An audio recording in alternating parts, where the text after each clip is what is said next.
सरकार की बात हो रही है तो सरकार के अंदर कुछ ऐसे मुलाजमीन भी है जो हजारों की तादाद में है, जम्मू प्रोविंस में भी है, कश्मीर प्रोविंस में भी है, और कई डिपार्टमेंट्स के अंदर वो काम कर रहे हैं और लगातार वो अपनी बात को कहते हुए एहतजाज भी करते हैं, धरने प्रदर्शन भी करते हैं, लेकिन शायद ही उनकी आवाज़ को कहीं पर सुना गया हो।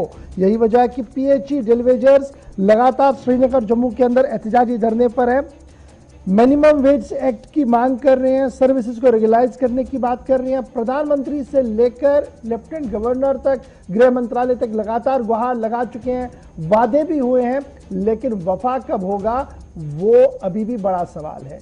ये जो खाली हाथ और नारे आप देख रहे हैं, ये आज श्रीनगर में गूंज रहे थे, और श्रीनगर में ये नारे इसलिए गूंज रहे हैं और ये खाली हाथ हवा में इसलिए थे, ये कह रहे थे कि जो बातें वफा की होनी थी वो अभी तक नहीं हो पा रही है, और सरकार के लैतुलैल से अब जिंदगियां अजीरन बन चुकी है।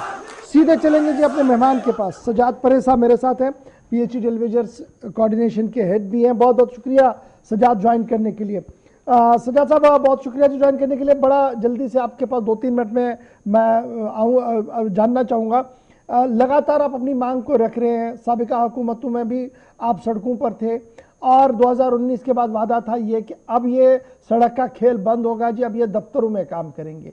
कुछ देर के लिए वो एहतजाजी सिलसिला थमा था, शायद कोविड की वजह से और दीगर हालात की वजह से, लेकिन अब आहिस्ता आहिस्ता करके हर दूसरे तीसरे दिन धरने, हर दूसरे तीसरे दिन एहतजाज। क्या मैं ये समझूं कि जहां पर आप 2019 से पहले खड़े थे, 2022 के आज के दिन में भी आप वहीं पर खड़े हैं, कोई इंप्रूवमेंट नहीं है इस पूरे मामले पर? असल में आज का जो प्रोग्राम था वो जो PHE मुलाजमीन ने पिछले 30-35 दिन से वो एहतजाज कर रहे हैं, चीख पुकार कर रहे हैं, उनकी हिमायत में उनके साथ हमदर्दी और यकजहती का इजहार करने के लिए किया गया था। और साथ में ही जो हमारी डिमांड्स है, जिसके हवाले से लेफ्टिनेंट गवर्नर साहब ने ऐलान किया था कि 3 महीने के बाद हम मिनिमम वेज एक्ट को यहाँ पे लागू करेंगे जो UT की तरफ पे होगा, और उन्होंने उस वक्त कहा था कि हम 75 रुपीज को एनहांस करके इंटरम रिलीफ दे रहे हैं। लेकिन हमने उस वक्त इस चीज को मुस्तरद किया था और आज भी मुस्तरद कर रहे हैं, और सरकार से मुतालबा कर रहे हैं कि हमें इंटरम रिलीफ की जरूरत नहीं है, बल्कि आप देखिए कंस्ट्रक्शन लेबर्स की रेट आज क्या है, और हम कंस्ट्रक्शन लेबर्स की तर्ज पे इस वक्त भी हम सिक्योर्ड है, हमारे लोग सेमी सिक्योर्ड है, हाईली सिक्योर्ड है, डिपार्टमेंट्स को चला रहे हैं, 85% हम लोग काम कर रहे हैं। हमारा मुतालबा है कि UT के तर्ज पे उन लोगों को मिनिमम वेज एक्ट लागू मिनिमम वेज एक्ट के तहत लाया जाए, जिन्होंने अभी 10 साल पूरे नहीं किए, जिन्होंने 10 साल पूरे किए हैं उनको रेगुलराइजेशन के दायरे में लाया जाए। लेकिन सरकार वादे भी करती है, एक सांस में वादे करती है, दूसरे सांस में भूल जाती है, और 3 महीने भी गुजर गए लेकिन अभी तक कोई खातिर का जवाब सामने नहीं आया। मिनिमम वेज एक्ट के हवाले से कोई ऑर्डर इशू नहीं हुआ है, रेगुलराइजेशन के हवाले से, मिनिमम वेज एक्ट के हवाले से honourable prime minister of India ने भी ऐलान किया था, होम मिनिस्टर साहब ने भी ऐलान किया था। लेकिन क्या वजह है, किन बुनियादों पे हम लोगों को सजा दी जा रही है? हमारा क्या कसूर है? हम तो इनका सारा सिस्टम चला रहे हैं। जैसे कि आपको मालूम है, अगर हम 94 से बात करेंगे, लगभग 94 से यहाँ पे कश्मीर प्रोविंस की अगर हम बात करेंगे, 2500 से ज्यादा स्कीमें बनाई गई।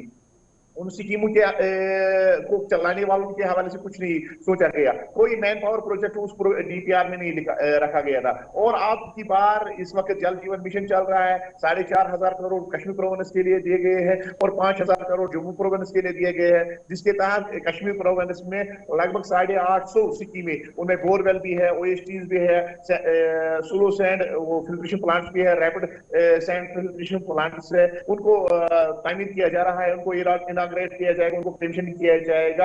लेकिन उन DPRs के अंदर भी डेली वेजर्स, कैजुअल लेबर्स के हवाले से या इन स्कीमों को चलाने के हवाले से कोई एक शब्द भी नहीं रखा गया है। और लगभग 24,000 किलोमीटर डिस्ट्रीब्यूशन नेटवर्क, जो पाइप नेटवर्क है, कश्मीर प्रोविंस में बिछाना है। जैसे जम्मू की बात करेंगे, वहां पे इस वक्त जो JGM का प्रोग्राम है 5000 करोड़ लगभग है, और वहां पे 1000 स्कीमें के करीब बनने जा रही है, तामीर होने जा रही है, उनको पेंशन किया जाएगा, उनमें वाटर सप्लाई उनके जरिए से यहाँ के आवाम को दी जाएगी, जम्मू कश्मीर के आवाम को। लेकिन उन स्कीमों के अंदर DPR जो रखा गया है, उस DPR में ये नहीं जिक्र है कि इन स्कीमों को कौन चलाएगा, कौन बनाएगा।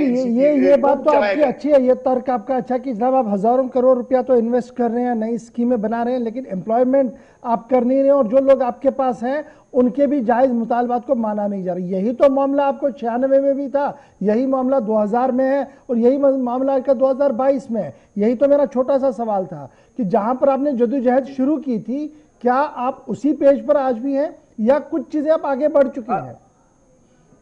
सरकार अभी सेम हमारा स्टेटस वही है जो 2019 में था, और सरकार ने उस वक्त ये ऐलान किया था कि धारा 370 खत्म हो गया है, नया दौर शुरू हो जाएगा।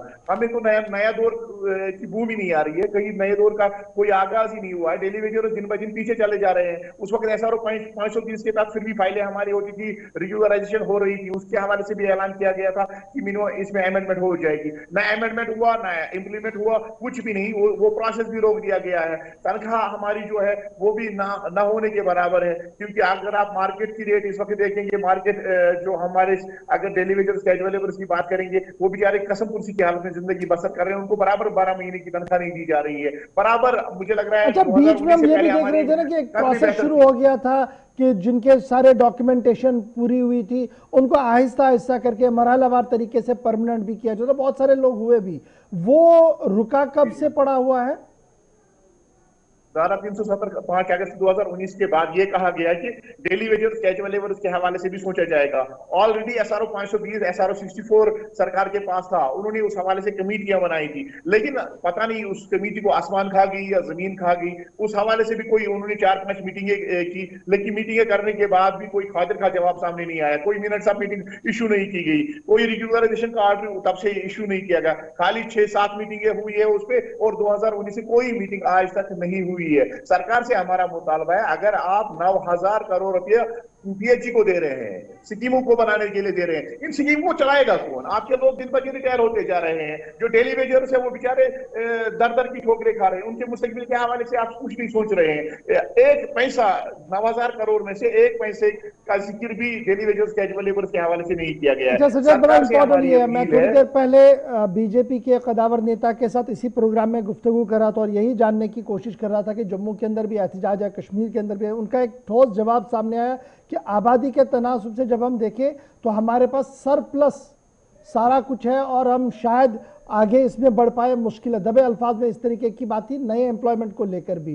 तो क्या हम ये माने कि ये जो आज खाली हाथ हवा में बुलंद हो रहे थे ये जारी रहेंगे, ये एहतजाज शिद्दत पकड़ सकता है आगे? ये सारे खोखले नारे हैं, ये इन तकरीरों से कोई किसी का पेट भरने वाला नहीं है। सरकार को चाहिए कि वो अमली इक़दाम करे, इन तकरीरों से कुछ होने वाला नहीं है। अगर एम्प्लॉयमेंट की बात करेंगे, आप देखिए इस वक्त अगर हम अनऑफिशियली बात करेंगे 2019 में लगभग 1,40,000 ये करीब पोस्ट खाली थे, और उस वक्त के सचपाल मलिक साहब ने भी ऐलान किया था कि 50,000 नौकरी को हम दे देंगे। कौन सी 50,000 नौकरियां दे दी गई? और दिन ब दिन लोग रिटायर होते जा रहे हैं, डिमांड बढ़ती जा रही है, कॉलोनीज बढ़ती जा रही है, काम बढ़ता जा रहा है। हमारे डेली वेजर से एक बंदे से 6 बंदों का काम लिया जा रहा है, ये सरासर नाइंसाफी है। और दूसरी बात यह कि अगर उसे काम लिया जा रहा है तो सर जो इस वक्त रेट है, जो कंस्ट्रक्शन लेबर की रेट है, आप सिक्योरिटी हाइजली सिक्योरिटी सरकार को दे नहीं सकती है, क्योंकि डेली वेजर कैजुअल लेबर जब मुतालबा कर रहे हैं तनख्वाह में इजाफे किया, रेगुलराइजेशन की, उस वक्त ये बहाना किया जा रहा है कि जनाब तो क्या मैं ये समझूं कि ये एहतजाज यहाँ थमता नहीं हुआ नजर आ रहा है, बल्कि और शिद्दत इख्तियार कर सकता है आने वाले दिनों में? आने वाले दिनों में अगर सरकार ने कोई ठोस फैसला सामने नहीं लाया तो मुझे लगता है कि जम्मू कश्मीर के जो कैजुअल डेली वेजर्स है, मुख्तलिफ महकमों में काम कर रहे हैं, वो भी इसमें ज्वाइन करेंगे, और ये प्रोग्राम तब तक जारी व सारी रहेगा और इसमें शिद्दत आ जाएगी जब तक हमारा एक मुतालबा पूरा नहीं। बहुत बहुत शुक्रिया जी सजाद परेश साहब हमारे साथ ज्वाइन करने के लिए। बता रहे थे कि जनाब सरकार की तरफ से भी कोई ज्यादा पेशरफ नहीं है, कमेटियां जो माजी में बनाई गई थी उनका कोई अता पता नहीं है, और सरकार की रूह से अभी क्या कुछ करना है वहां से भी कोई बात सामने नहीं आ रही है फिलहाल।